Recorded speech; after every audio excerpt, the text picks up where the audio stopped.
Começa, Alana. Não, eu vou dizer que tu é obrigada a começar.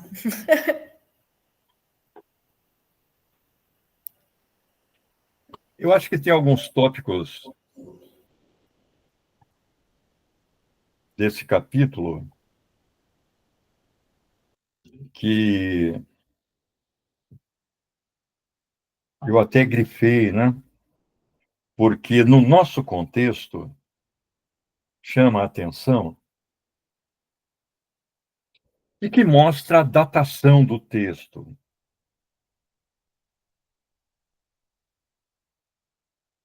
Quando, por exemplo, o Marx fala... Eu estou com a edição aqui da Abril, na página 155, onde o Marx fala, e aparece aqui como necessidade inevitável para todo capital ser fixo ou circulante, do mesmo modo que um mamífero, por necessidade da natureza, tem de ser masculino ou feminino.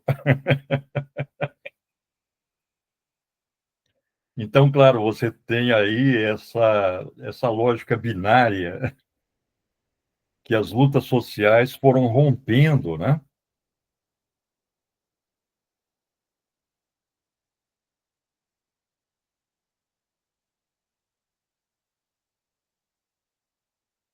Mas eu vejo o seguinte: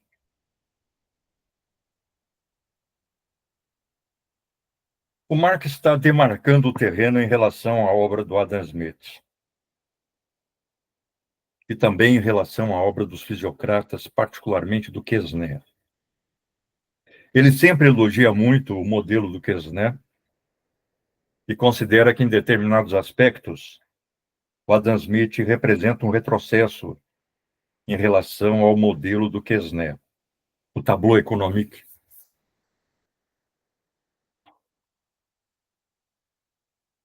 Em várias passagens, fica claro que o Marx tem aí essa concepção progressiva do desenvolvimento científico.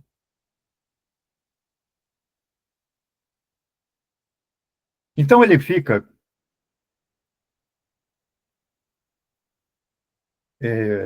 corrigindo o Adam Smith nas suas múltiplas formulações conceituais. Chega num ponto em que o Marx chega ao auge do que a gente poderia chamar o anacronismo, porque ele considera que o Adam Smith não trabalha com o conceito de força de trabalho.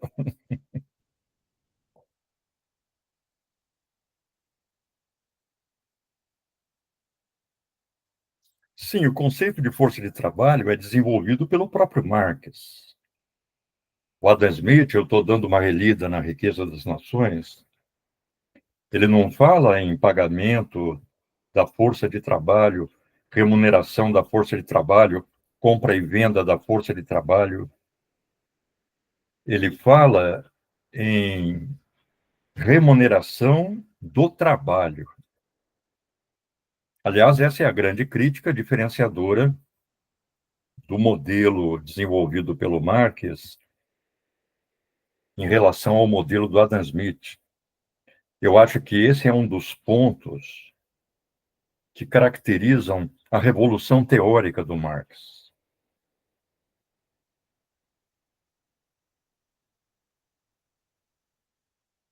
Então, é como se o Adam Smith tivesse cometido erros quando ele está elaborando a sua concepção de economia política no contexto. Vamos considerar que a Riqueza das Nações foi publicada pela primeira vez em 1776. O Capital, ele foi publicado pela primeira vez em 1867. Então, um pouco mais de 90 anos. É quase um século de separação.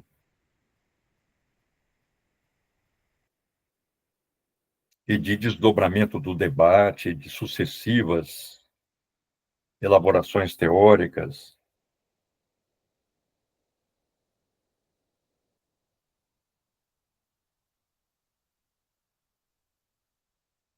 Mas essa posição ela se dilui quando o Marx está discutindo o modelo dos fisiocratas. Aí, surpreendentemente, ele historiciza o modelo fisiocrático. Na página 158, ele fala da edição aqui da Abril. Nos fisiocratas, a parte do capital adiantado em salários figura acertadamente entre os avanços,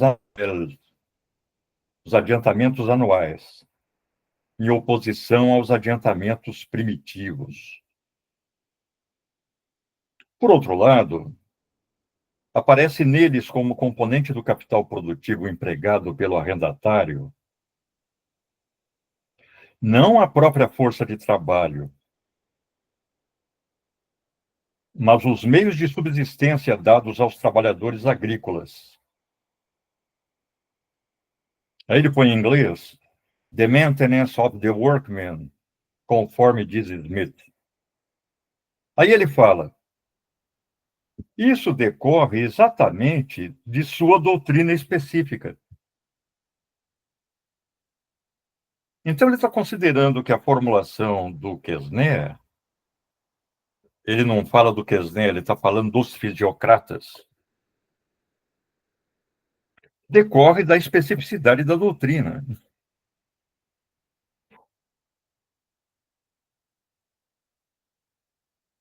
A parte do valor que o trabalho agrega ao produto, do mesmo porte, do mesmo modo que a parte do valor que a matéria-prima, os instrumentos de trabalho, etc., em suma, os elementos materiais do capital constante agregam ao produto, é para eles apenas igual ao valor dos meios de subsistência pagos aos trabalhadores e que precisam ser consumidos para conservar sua função como forças de trabalho. Descobrir a diferença entre capital constante e capital variável lhes é proibido por sua própria doutrina. Então, aqui o Marx está historicizando a teoria fisiocrata. Ele não está cobrando dela mais do que aquilo que ela pode oferecer. Então, ele fala: capital constante e capital variável não pode aparecer na fisiocracia. Claro que não podia, porque é o Marx que criou esses conceitos,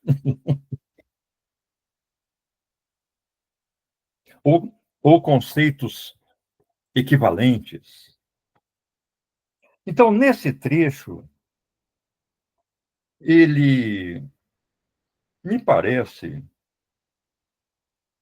claramente situar a teoria dos fisiocratas no seu contexto histórico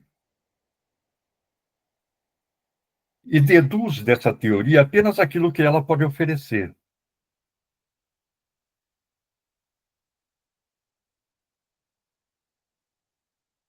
Mas quando ele cobra do Adam Smith, circunstancialmente, força de trabalho, capital constante, capital variável,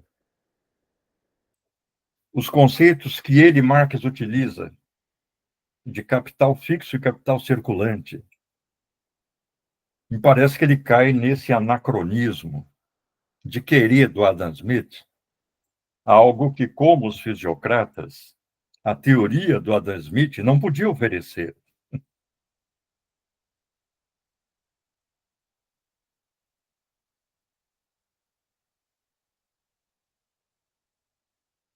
E tem trechos que fala o Adam Smith falsifica determinado tópico. Vamos discutir.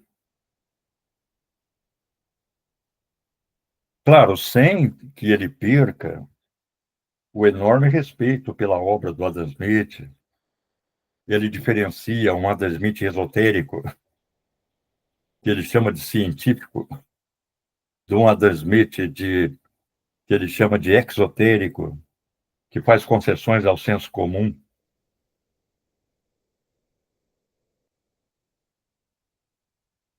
Mas, apesar dessa reverência à obra do Adam Smith, me parece que ele exige da obra mais do que o que ela pode oferecer. Vamos discutir.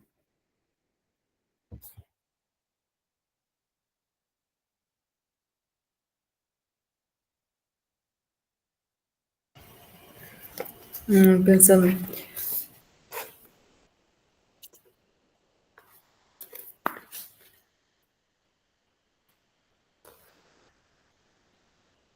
Eu vou puxar uma parte aqui. É que a tua é a 158, a minha é 238. Deixa eu ver se eu acho. Deixa eu ver se eu abro aqui a minha do Reginaldo Santana, digital. Aí a gente fica na mesma página. Eu acho que não é tão difícil. É mais a tradução que às vezes me pega um pouco a diferença. Certo.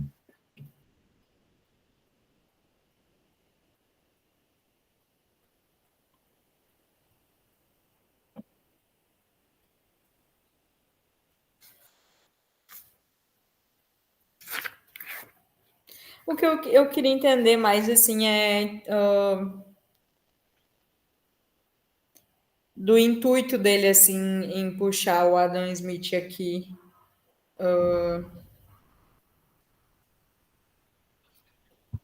Nesse momento, assim. Eu acho que é um trabalho de demarcação que acaba tendo um efeito didático e de esclarecimento da própria teoria do Marx. Vamos considerar também, Alana, que seguidores do Adam Smith continuavam produzindo e ensinando nas universidades. A teoria do Adam Smith não estava no passado. E ainda parece que, né, de alguma forma Claro, repercute, né, sim. na economia. Isso por esse lado, sim. E ainda continua. Mas Sim. os liberais mais informados consideram que há um abismo entre a teoria do Adam Smith e, por exemplo, a do Milton Friedman, que é um dos maiores formuladores desse neoliberalismo, né? Sim. Vamos lembrar que o livro do Milton Friedman, Capitalismo e Liberdade, o Milton Friedman foi um dos principais professores da escola de Chicago e a obra dele orientou as reformas liberais do Chile na época do Pinochet. Então, o Chile do Pinochet foi um laboratório para as reformas liberais, que a partir daí seriam realizadas em outros países. Por exemplo, na Inglaterra, da Margaret Thatcher, ou nos Estados Unidos, do Ronald Reagan, no Brasil, do Collor e governos sucessivos, né? Em grande medida, o pano de fundo é aquela experiência chilena. O Pinochet tomou o poder e, ao se sentar na cadeira presidencial, deve ter se perguntado: e agora, o que é que eu faço? Então, ele chamou um grupo de professores da Universidade de Chicago, da Universidade de Santiago, que tinham acabado de chegar do doutorado lá na Universidade de Chicago, com Milton Friedman. E eles desenvolveram um projeto de reforma liberal do Chile. Você está ouvindo o meu telefone ou não? Eu pus debaixo do travesseiro aqui, é, é telemarketing. O próprio Milton Friedman foi ao Chile, mas eu não sei onde eu li, eu vou tentar recuperar esse texto que comparava o, o liberalismo do Milton Friedman com a obra do Adam Smith, porque a obra do Adam Smith está encaixada no processo histórico de uma burguesia revolucionária.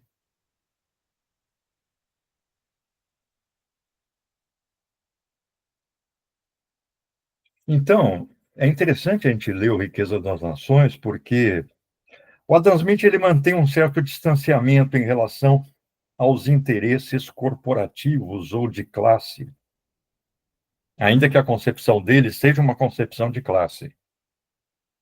Então, por exemplo, ele fala, olha, os empresários, eles têm facilidade para se encontrar, eles são em pequeno número, eles se articulam, mas os operários são em grande número. Quando eles tentam se articular, a repressão é forte.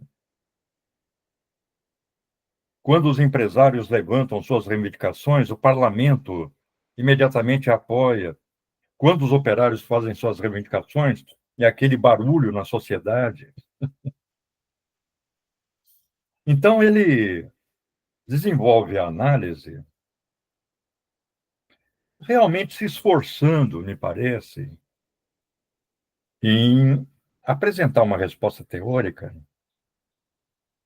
para a apreensão daquelas relações econômicas que estavam já num estágio razoável de desenvolvimento. E as primeiras máquinas estavam entrando no processo produtivo. Embora a visão do Adam Smith em relação ao processo produtivo, principalmente em relação ao que ele chama o desenvolvimento das forças produtivas, conceito que o Marx tirou dele, está ancorada na divisão do trabalho. Para ele, a divisão do trabalho é a grande fonte de aumento da produtividade do trabalho. Tanto a divisão do trabalho na sociedade, quanto a divisão do trabalho no interior do processo produtivo. E aí ele analisa como isso repercute na formação das pessoas, na qualificação das pessoas e etc. Então, realmente é uma obra que tenta aprender a novidade daquela nova época. O Milton Friedman é o teórico de um capitalismo que estava buscando conservar suas posições diante do avanço do socialismo, diante da União Soviética, do mundo socialista, Revolução Chinesa, depois Revolução Cubana, as lutas de libertação colonial que estavam implantando também regimes socializantes, inclusive na América do Sul, com a Guiana.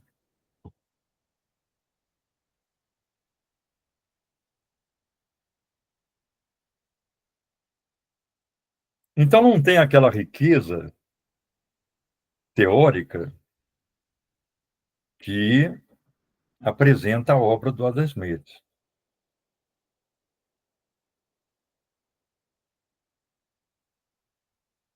Agora, claro, quando Marx desenvolve o seu modelo, ele desenvolve a partir da obra do Adam Smith, do Ricardo e outros fisiocratas, mas ele não representa uma continuidade pura e simples, ele representa uma ruptura. Daí o crítica da economia política, né?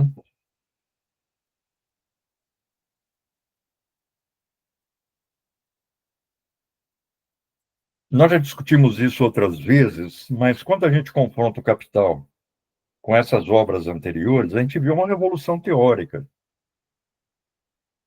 O Marx cria muitos conceitos, muda o significado de outros tantos.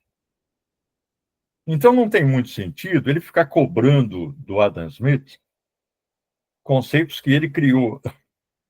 Diferença de capital constante e capital variável que ele... Eu acho que é mais ou menos nesse sentido, mas aí faz sentido, então, usar daí para fins didáticos mesmo, de conseguir mostrar a insuficiência do que ele, né, apresentou, do que o Adam Smith, no caso, apresentou. Não, sem dúvida. Como um trabalho de demarcação, de diferenciação, é mais ou menos como a diferenciação entre o modelo newtoniano e o modelo einsteiniano. É tipo... Eu acho extremamente útil, porque você vê que o Adam Smith, ele confunde nos conceitos de capital circulante tanto a fração circulante do capital no processo produtivo, quanto o que o Marx chama de o capital na circulação, que é o capital mercadoria e o capital dinheiro. Então, eu acho extremamente útil um capítulo como esse para mostrar onde o Marx estava se diferenciando de um economista como Adam Smith ou de economistas como os fisiocratas. A afirmação da originalidade da obra dele.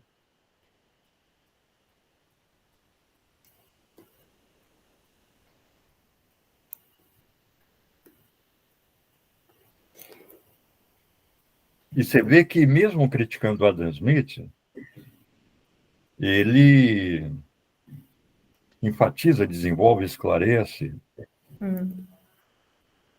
os conceitos de capital fixo e circulante. Você vê que, particularmente nesse capítulo, ele mostra a importância de se diferenciar os conceitos de fixo e circulante pela função que os meios de produção estão exercendo no processo produtivo, mas não apenas pela função que os meios de produção estão exercendo no processo produtivo, mas, a partir dessa função, a diferente maneira como os diferentes meios de produção, meios ou objetos de trabalho, transferem valor para o produto.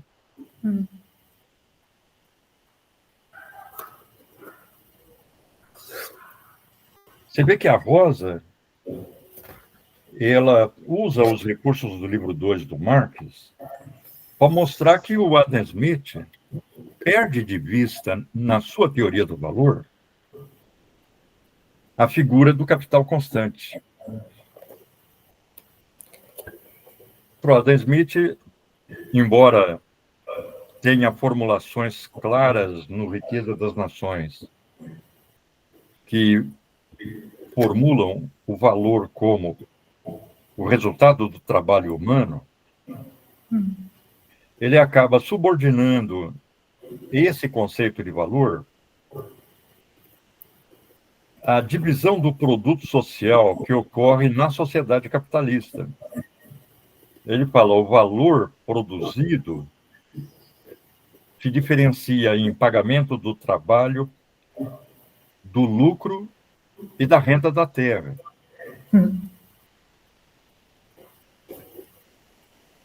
À custa de usar incessantemente esse conceito, ele inverte a relação e passa a considerar que a fonte do valor são a remuneração do trabalho, o lucro e a renda da terra.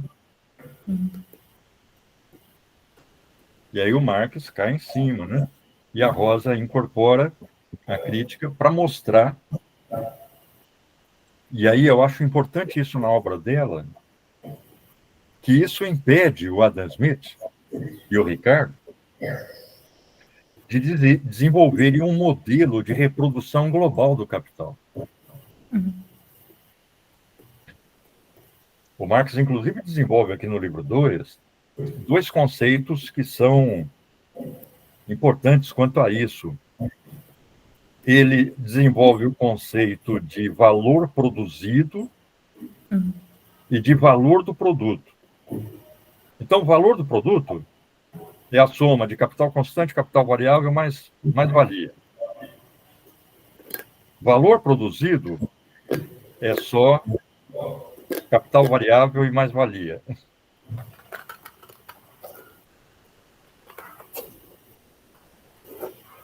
É o V mais M.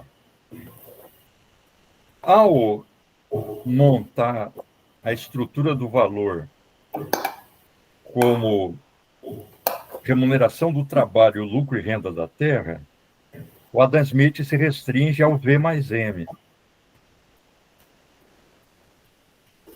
Como a figura do C, do capital constante, desaparece,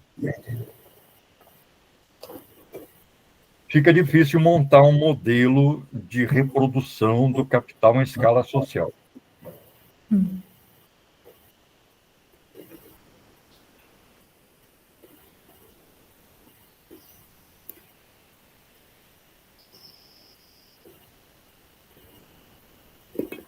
Mesmo assim, não dá para dizer, olha, o Adam Smith é falso, o Ricardo é falso. Eles desenvolveram no seu contexto. Nós temos que historicizar a obra deles. Assim como não teria sentido a gente falar Marx é a verdade. Assim. É uma obra histórica. Mas eu acho que daí, então, entra a questão que tu fala, da demarcação, que é também da posição que escolhe tomar também, né? Como assim, Alana? Não, no sentido de que é também uma posição política, assim, né? Claro, mas aí nós já estamos no campo da teoria do Marx. Sim. O Marx, ele superpõe a formulação Mas eu acho teórica. que não teria como essas coisas não andarem, né? É aí que está, exatamente, né? Porque para ele, a formulação teórica tem uma conexão com a posição de classe, né? Embora essa posição de classe não seja propriamente uma questão de escolha. Também. Pode ser, mas não para quem é da classe trabalhadora, por exemplo. Pode acontecer, né? O Marx, por exemplo, no manifesto, ele fala, olha, pode acontecer de um intelectual burguês se bandear para a classe trabalhadora. Está falando dele, né?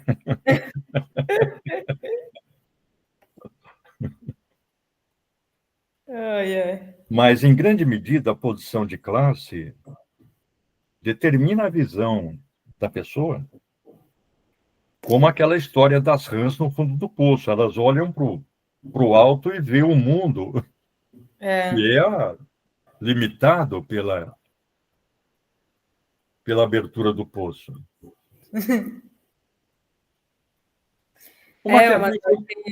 O Maquiavel, é interessante a gente reler o Maquiavel, estudar o Maquiavel, porque tanto no Príncipe quanto e principalmente nos discursos sobre a primeira década de Tito Livio, ele adota essa perspectiva que o Marx incorpora, de que a sua visão da sociedade depende da posição que você ocupa nessa sociedade. Sim. Então, eu me lembro do Maquiavel no Príncipe dizendo, olha, uma coisa é a maneira como o povo vê o príncipe, outra é a maneira como o príncipe vê o povo. É como se um estivesse no alto de uma montanha e o outro no fundo do vale. Eles vão ter visões diversas do mesmo processo a partir da sua posição. Mas isso já está dentro da posição do Marx. Mas aí vamos levar em conta que os economistas políticos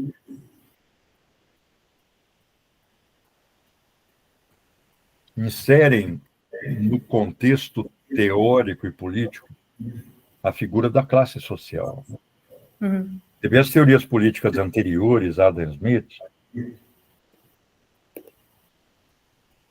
são teorias que concebem a sociedade, por exemplo, Hobbes, Locke, Spinoza, etc., concebem a sociedade do ponto de vista do indivíduo.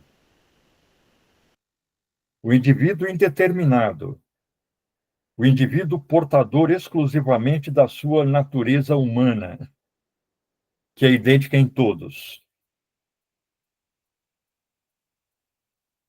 A economia política, e também em outras obras políticas do final do século XVIII, ali na Inglaterra, por exemplo, Hutcheson, que é uma obra que eu quero ler, que trata da questão da sociedade civil, que desenvolve o conceito de sociedade civil.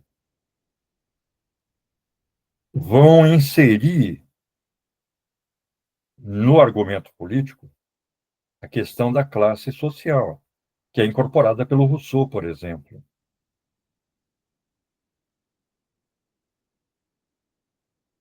Então, aí nós já temos uma transição para aquilo que seria a teoria dos socialistas utópicos, as teorias dos anarquistas,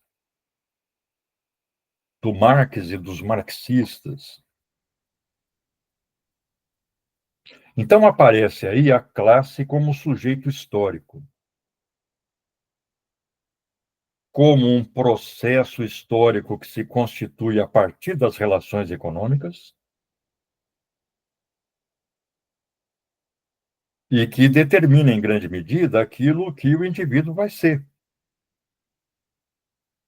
Você vê que na ideologia alemã, que é um texto que a gente tem que estar sempre relendo, explorando,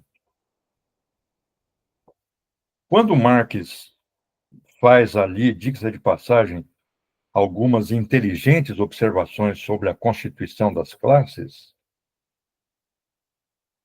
ele considera que o indivíduo, ao nascer numa classe social, ele já nasce com a sua existência em grande medida determinada socialmente. Eu acho interessante as observações que ele faz ali, porque ele fala, não basta a relação econômica para constituir uma classe social. Uma classe social ela se constitui na luta com outras classes. Nessa luta, ela formula a sua visão de mundo. Então, ele já ensaia uma, ainda que embrionária, podemos dizer, sem cair no paradoxo, já bem complexa, completa, concepção das classes sociais. A economia política, ela representa essa transição, ainda no campo do pensamento burguês, de uma visão de sociedade fundada no indivíduo para uma visão de sociedade fundada nas classes sociais.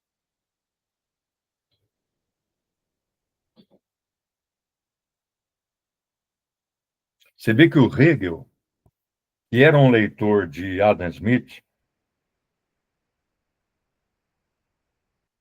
e aproveitando aí a tese do Michelangelo Bovero, naquele Sociedade e Estado na Filosofia Política Moderna, ele já não vai mais conceber a sociedade como o resultado de um pacto contratual de indivíduos. como concebiam os naturalistas ou contratualistas do século XVII e boa parte do XVIII. Ele já vai conceber a sociedade como sendo constituído de uma sociedade civil, que é o espaço do interesse privado e o espaço dos antagonismos sociais e conflitos sociais, e uma sociedade política que, para ele, é o Estado, que, por sua vez, é o espírito objetivo, ou seja, é Deus na Terra.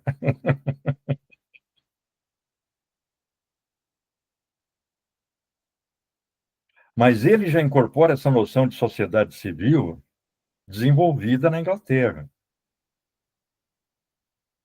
Não só pelos economistas políticos, pelos teóricos políticos também, como o Hutchison. E o Marx incorpora essa concepção do Hegel de sociedade civil mais sociedade política. Só que transforma essa concepção numa perspectiva não de sacralização do Estado, mas de fim do Estado, que é o comunismo.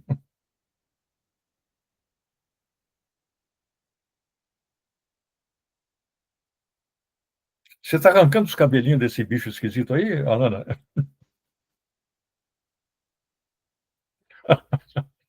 Certo.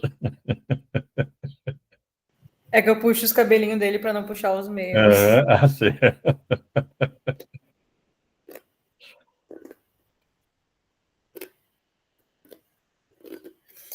Tava pensando nisso, pensando que eu tô fazendo um trabalho sobre o Weber, né? Não faz o menor sentido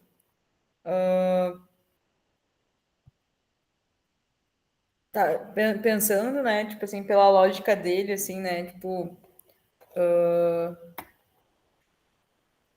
de como é que ele coloca da questão das condições que a religião dá para a consolidação do capitalismo, né? Tipo, Sim. é mais ou menos nesse sentido, né? Mas aí depois ele infere outra coisa, que agora eu esqueci. Qual que era a outra tese que ele tem? Poxa vida, esqueci. Eu faz tempo que eu li o Ética Protestante, eu tenho até que dar Era o que eu estava lendo. mas o Ética Protestante e o Espírito do Capitalismo, ele foi constituído como uma crítica a Marx. Só que agora eu esqueci, porque Por- tinha uma. O Hegel, ele tenta trabalhar com a ideia de que não há um nível da sociedade que represente a determinação em última instância, que há uma inter-relação dos vários níveis da sociedade sem que um se sobreponha. Sim. Eu fiz uma Mas, anotação, não sei muito mas bem. curiosamente, no início da Ética Protestante, eu me lembro desse trecho porque me chamou muita atenção, ele é obrigado a utilizar o conceito de classe social.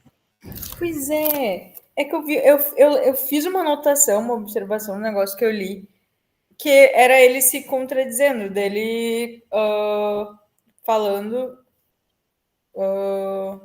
basicamente e mostrando a insuficiência assim, do que ele estava propondo. Mas agora eu esqueci o que era.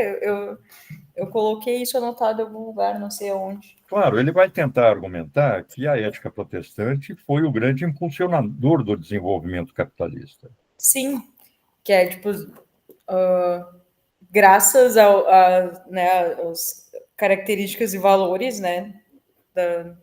Mas, Alana, na contribuição à crítica da economia política, o Marx, ainda que seja num parágrafo só, já aponta a importância da ética protestante para o desenvolvimento capitalista. Mas, ao desenvolver capítulos como reprodução ampliada, leis gerais da acumulação do capital, aqueles últimos capítulos do livro 1, ele vai traçando também, ainda que fragmentariamente, uma espécie de sociologia do desenvolvimento do empresariado capitalista. Então, ele começa exatamente pelo capitalista do Weber, que é aquele capitalista que, para poder converter a sua mais-valia em capital, ele tem que abrir mão do seu consumo, ter uma vida frugal, uma vida de renúncia. E uma concepção religiosa ajuda a dar sentido a uma vida assim, que é uma droga de vida, e a pessoa só suporta no longo prazo se ela tiver um formato religioso.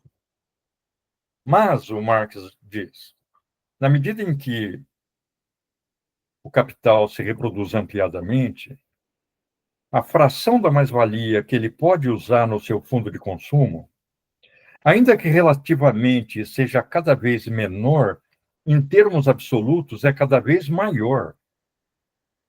Então chega num ponto em que ele constrói lá uma grande casa, contrata empregados, dá festas, compra uma carruagem, e isso, nesse estágio de desenvolvimento do capital, passa a ser, diz o Marx, uma despesa de representação do capital, porque é um elemento de crédito.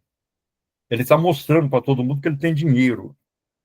E o empreendimento dele está dando certo. E aí a gente estava discutindo isso com o grupo do livro 1 e tentando ver como é o consumo e o modo de vida do capitalista contemporâneo. Aí acho que a própria Eduarda levantou a figura do Bill Gates, né? Então ela falou, tem um site que diz o quanto você precisaria gastar, o quanto você precisaria comprar de hambúrguer com a fortuna do Bill Gates, né? Então, eles hoje têm mansões, têm empregados, têm iates, viajam pelo mundo o tempo todo, têm uma vida, podemos dizer, de luxo, mas que representa um infinitésimo da sua mais-valia. Ao mesmo tempo, eles já se desprenderam do processo produtivo, que foi profissionalizado, agora são executivos formados nas universidades, é gente com doutorado, mestrado, MBA, que dirige as empresas. Então, ele, no máximo, vai lá presidir uma reunião do conselho da empresa, ele, o dono, o antigo proprietário familiar.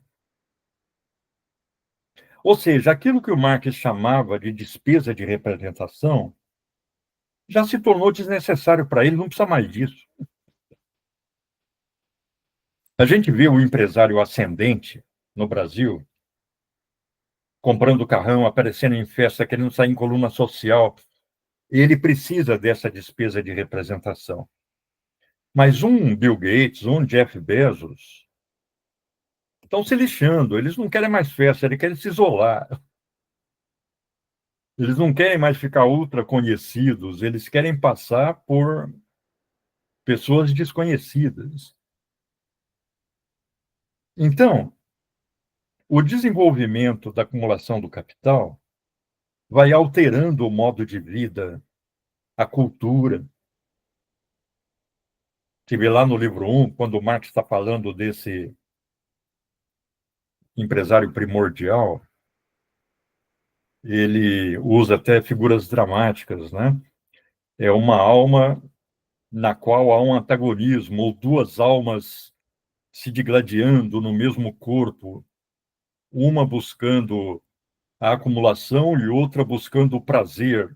Ou seja, o empresário não pode curtir, consumir, gastar com o seu consumo, porque ele tem que investir, ele tem que converter em capital. E a ética protestante, particularmente o calvinismo, cai como uma luva. Você vê, é interessante a monografia do Weber, porque ele mostra a funcionalidade das múltiplas denominações protestantes para o capitalismo. Então ele fala, olha, o metodismo não é nem uma ideologia do empresariado, é a ideologia do operariado em inglês. Então, para ele, aquele segmento das denominações protestantes mais funcional para o desenvolvimento do capitalismo, ali naquele século XVII, né, foi o calvinismo. E aí ele vai mostrando por quê, né? Ele fala, não foi Lutero, não foi o metodismo, foram os calvinistas os que forneceram a ideologia mais adequada e no núcleo dessa ideologia que motiva o empresário a se sacrificar pelo seu capital, está a teoria do chamado divino, da vocação divina. A teoria de que Deus chama cada indivíduo para cumprir uma missão na Terra. Então, o empresário ele vê a sua ação sacrificada de muito trabalho como uma missão que replica esse chamado divino. É como se ele estivesse sendo chamado por Deus para fazer isso.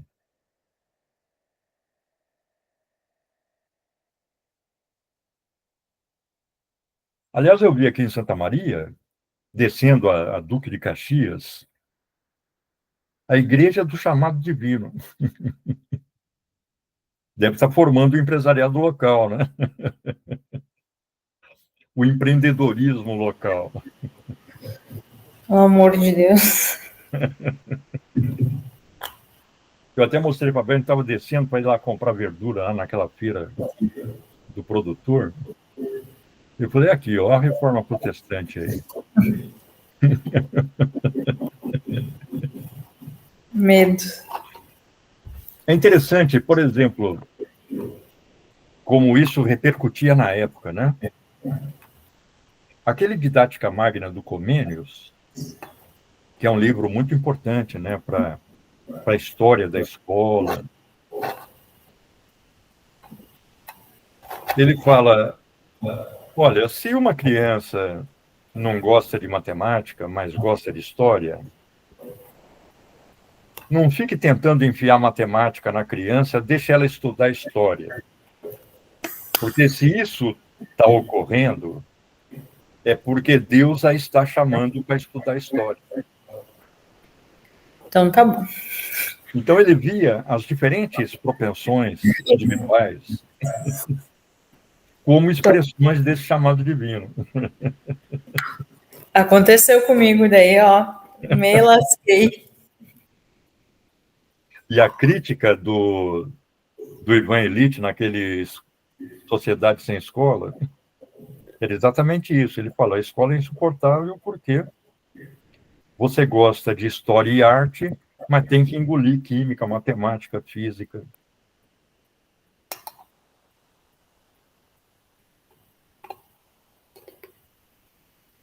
Então, o Comênios, ele dava também um revestimento religioso, né? A própria didática.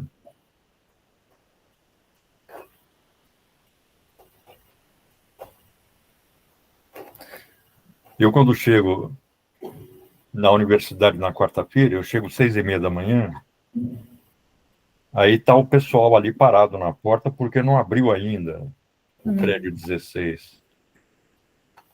E tem uma professora de ciências biológicas, tem umas agentes de limpeza, e a gente fica conversando. Tem uma pedagoga, e aí uma dessas agentes de limpeza falou para a pedagoga a técnica em educação, do Centro de Educação, que o filho dela não estava indo bem em história, gostava de matemática, mas não gostava de história. Ela não sabia mais o que fazer com o filho dela, né?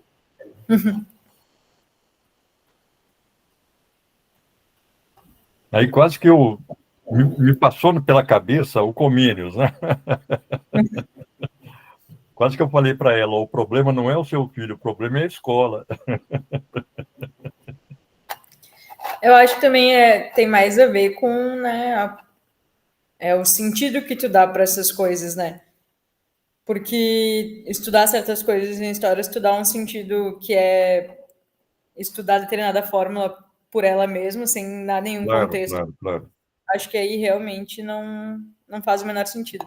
Mas eu ia comentar outra coisa que é do. Pensando assim, né, o que me fez pensar no Weber foi justamente, né, enfim, essas criaturas todas que tentam dizer que superam Marx, né, ou que se propõem a fazer isso, ou a debater com ele, enfim. E só que daí parece que, né, e aí não é isso, esse termo, né, dizer que a desonestidade ou sei lá, eu acho que não tem muito a ver com isso, mas com certeza tem a ver justamente com algo que eu acho que aí é o centro, né, do porquê que o Marx é tão importante, que é que ele assume a posição que ele está tomando, Claro. diferente dessas outras figuras assim que não assumem esse lugar, né? Tipo, Verdade. entendeu? Eu acho que isso é Consideram a a sua grande posição diferença. como a verdade, Porque daí um conhecimento objetivo. sabe, imparcial e tal. Porque é isso, tipo assim, os contratualistas todos lá, não, porque nós estamos, né, falando do indivíduo, né, da natureza humana, do que é do homem. E aí, então, tem um monte né, de coisa nesse sentido que, só que é evidente que é insuficiente, né, que não fala. Claro. Mas apesar Então, dessas bandas de música contra o Marx continua falando, ainda estou aqui. sim, com certeza. Eu acho muito importante a gente discutir o Marx assim, com liberdade, né, para questionar.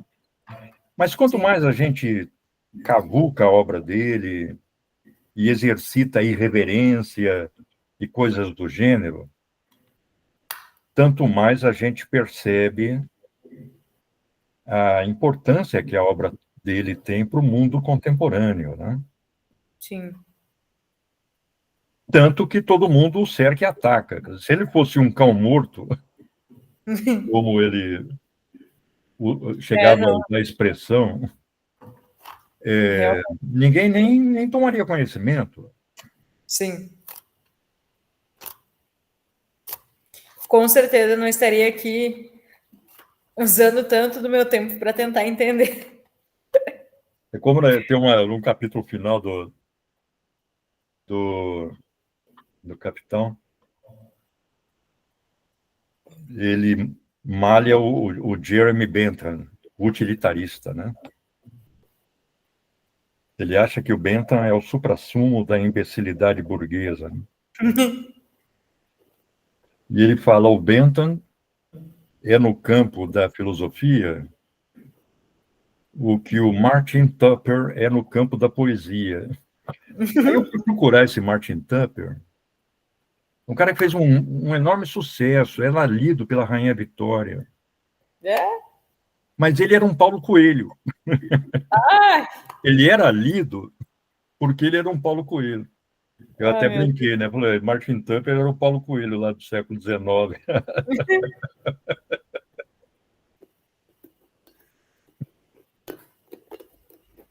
Ai, Então tá, Lana, talvez a gente possa ficar por aqui. tá bom. Vamos tentar retomar a discussão da Rosa na próxima quarta, e aí a gente discute as possibilidades do nosso calendário. Eu estava querendo mudar, mas a conversa que eu tive com você hoje sugere que talvez devamos deixar do jeito que está. Eu acho que a gente só não pode se apavorar agora. Vai ser um pouco mais complicado, Porque mas depois alivia, está sabe? tendo terremoto agora, mas passou a semana, acabou, né? Sim, depois da semana que vem eu vou estar em É, paz. legal. Então tá, Lana, Então tá. até Vou ficar aqui quarta. no meu bichinho. Tá? Já pôs nome nele? Coitado, eu não sei se vai dar tempo de dar nome, eu acho que ele vai morrer Pois antes. é. Em que país que teve a Revolução Laranja? Ai, ai, ai. Falou, Alana. Falou, se Tchau, até cuida. mais.